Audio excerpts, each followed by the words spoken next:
WrestleMania, the grandest stage of them all. It's where wrestlers will push their bodies to the absolute limit. From torn lungs to torn ligaments, the risks are very real. Superstars will do anything to get that WrestleMania moment. But sometimes they come with devastating consequences. Join us now as WrestleMania looks at 11 of the most painful WrestleMania injuries that were 100% real. Number 11. The Rock coughs up blood. Usually when a wrestler wants to show they have been injured internally, they will slip a blood capsule in the mouth. However, former WWE Intercontinental Champion Ken Shamrock revealed in an interview with Ethan Page that no tricks were used in his match against The Rock at WrestleMania 14. This was 100% legit. Just during the closing stages of the match, The Rock would try to get a cheap win by using a chair, but this led to Shamrock snapping and locking him in with the ankle lock. As Shamrock held in the submission, blood started to pour out of the Great One's mouth, leading him to tapping out and medical personnel rushing to his aid. The visual looked absolutely brutal, but Shamrock was adamant during the interview that no trickery such as a blood pill or capsule was used and that The Rock legitimately tore his lung during the match. Oh hell no, no, I'm telling you, we'd tear lungs. I did the same thing where I was coughing up blood taking a slam because I had a tear in my lung, which is like a little paper cut or a tear in your lung from getting slammed so hard that blood would start leaking in. Shamrock were going to mention that was no capsule, man. We didn't do that during the Attitude Era. The stuff we did when we took things on the pole, shots to the head and were bleeding, they weren't blades. We did it the hard way, and that's by hitting it hard with ourselves on a pole to bust it open. The Rock would even confirm this via Instagram, posting a throwback to the moment saying, "On this night I took a hard suplex and the impact damaged blood vessels in my lungs, causing the blood to come up.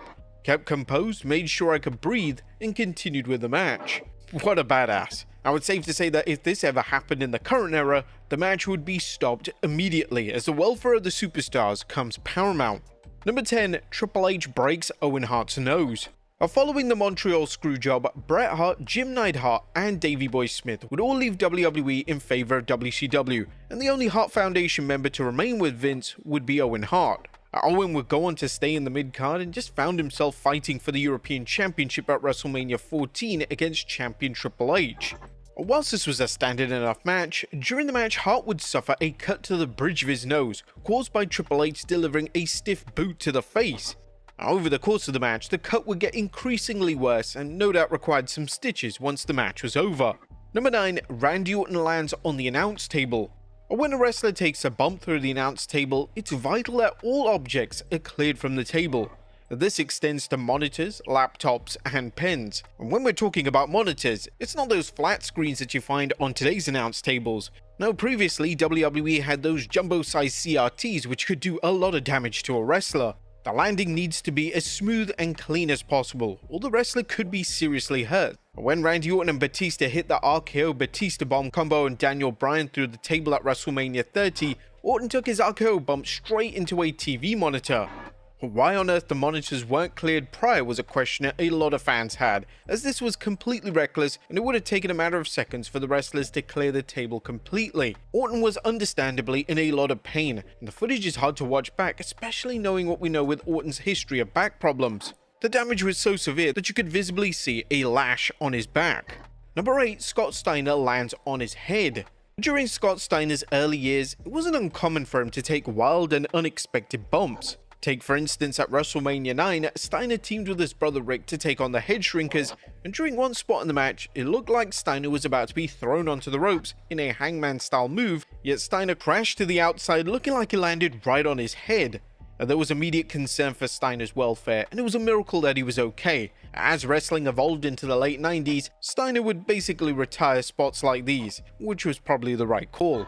Number 7. Dean Ambrose's insane ladder bump.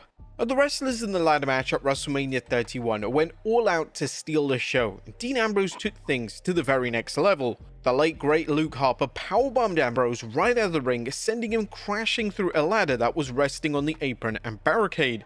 This landing was supposed to see Ambrose take a traditional flat back bump, but Ambrose got his landing completely wrong, and he managed to land in a horrible position with his neck crashing down onto the ladder. Ambrose looked completely out of it, and WWE officials and referees would rush to Ambrose's side to check if he was okay. It was a miracle that the former WWE champion didn't miss any time away from television, as this is the type of spot that could have ended his career. Number 6. The Miz gets concussed. Now, concussion and head trauma needs to be taken very seriously by wrestling companies, and in 2011 at WrestleMania 27, WWE's reigning champion suffered an obvious concussion, yet WWE allowed the match to continue.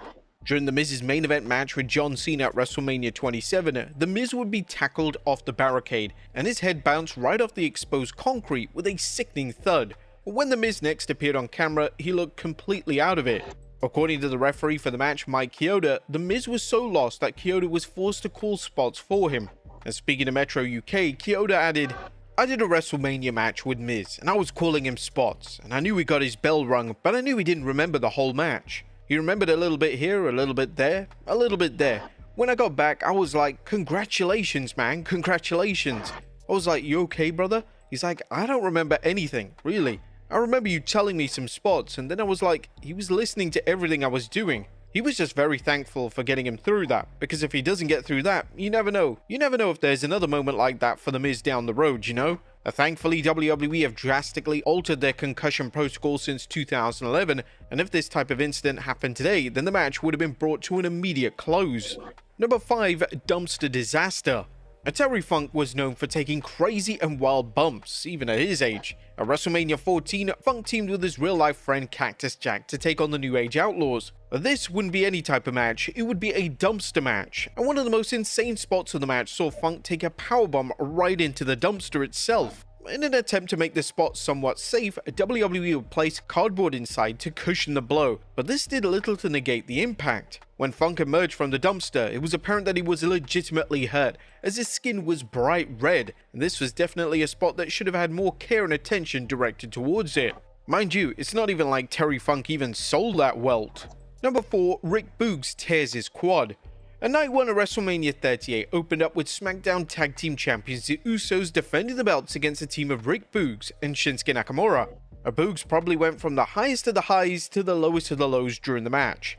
Boogs would suffer a torn quad when his knees buckled whilst attempting a great feat of strength, attempting to lift both Jay and Jimmy Uso at the same time. Boogs would reflect on the disastrous moment in an interview with Chris Van Vliet. There was supposed to be this documentary too. It's like, oh yeah, it's being filmed all day. Oh, it's your first WrestleMania. Then I just blew my tendon once I got in there. I guess I wasn't warmed up. We were the first match at WrestleMania 2, so it's not like I had much time to warm up. It was a crazy day. My muscle was firing so hard, it just ripped the tendon off the bone. Now, as a result, Boogs would have to undergo surgery, and whilst he made a full recovery, he would be released in September 2022, making this his only WrestleMania appearance to date. And no, the Andre the Giant Battle Royal on SmackDown does not count. Number 3. Sasha Banks' lash. Another mess with Bianca Belair's hair. That is something that Sasha Banks found out the hard way when she faced Belair at WrestleMania 37 with the SmackDown Women's Championship on the line. Bianca had earned the opportunity to face the champion after winning the 2021 Women's Royal Rumble, and she wasn't going to let anything get in her way of winning the big one.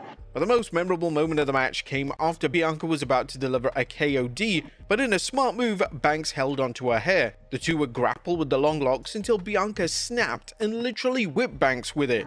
The sound of the whip echoed throughout the stadium, and it left a literal impression on Banks' rib. Number 2. Ronda Rousey breaks her knuckle.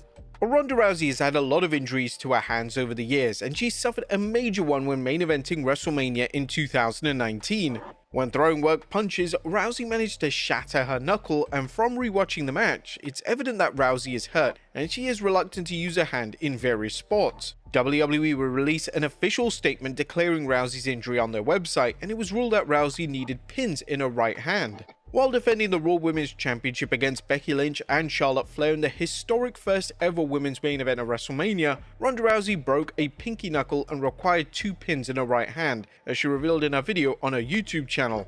The injury didn't manage to deter Rousey from returning to the ring, and just a few days later, she would be back in the squared circle. And number 1, The Undertaker cuts his arm open. The Undertaker's final ever match would take place at WrestleMania 36, and that would be in a cinematic matchup between him and AJ Styles in a boneyard match. Whilst the match received rave reviews, the dead man suffered a horrific injury during the match, and The Undertaker just soldiered on like nothing was wrong.